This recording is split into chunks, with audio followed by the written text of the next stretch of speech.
Hi guys! So for today's video, magluluto tayo ng creamy Tuscan chicken. So actually first time ko lang itong lulutuin. So yan. Ang gagawin natin is una i-coat natin yung boneless chicken natin sa cornstarch. Then ipa-fry natin until mag-golden brown.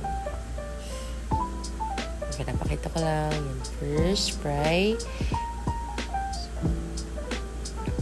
Tinatapos ko lang i-fry. And then, pakita ko lang din dyan yung mga na-fry ko na. Yan na yung mga unang batch na na-fry ko na. So, yan, ganyan lang yung pagka-golden brown. Pero if you want mas, medyo mas crispy pa, pwede naman.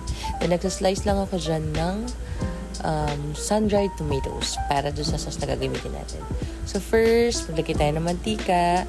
Mag-start na tayo mag-saute. So, mantika, konti lang, then bawang. Maraming bawang para mas malasa. Then next natin is yung onions. Ginamit namin dyan is white onions. So halo lang, gisa-gisa lang.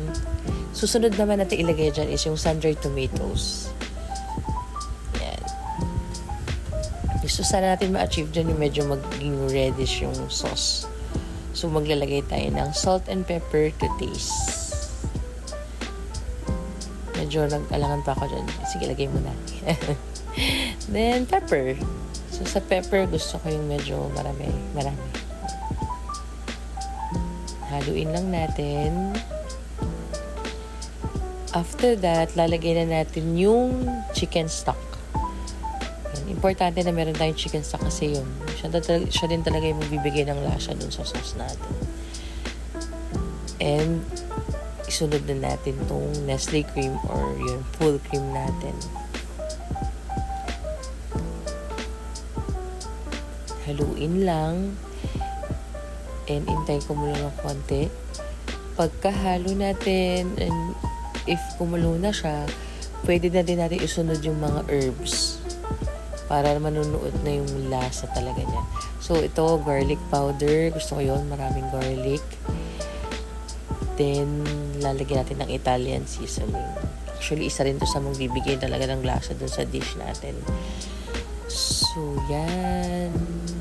Italian seasoning. And paprika. Ito rin naman yung magbibigay ng kulay and kick dun sa dish. May pagka smoky or maaga. And, pwede na natin ilagay yung spinach pagka nakakulo na siya. So, yan, lahat. Lagyan na natin lahat. Actually, gusto ko talaga yung lasa ng spinach. Lalo sa pasta. Actually, itong dish na to, pwede rin siya sa pasta. Bagay din yung lasa niya sa pasta. Yan. So, lalagay na natin yung chicken, yung mga pinarito natin kanina, para manuot and lumasa na yung sauce dun sa pinaka-chicken. And mas maluto and lumambot yung chicken natin. Yan, submerge lang yan. I-arrange ko lang siya. Gusto ko kasi na yan, nako-cover siya ng spinach natin ng mga chicken. Papalambutin lang natin. Actually, yan. Luto na. Luto na actually yan eh.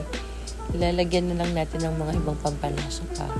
So yan, meron tayong parmesan cheese and yung parsley. After that, luto na, we can serve na.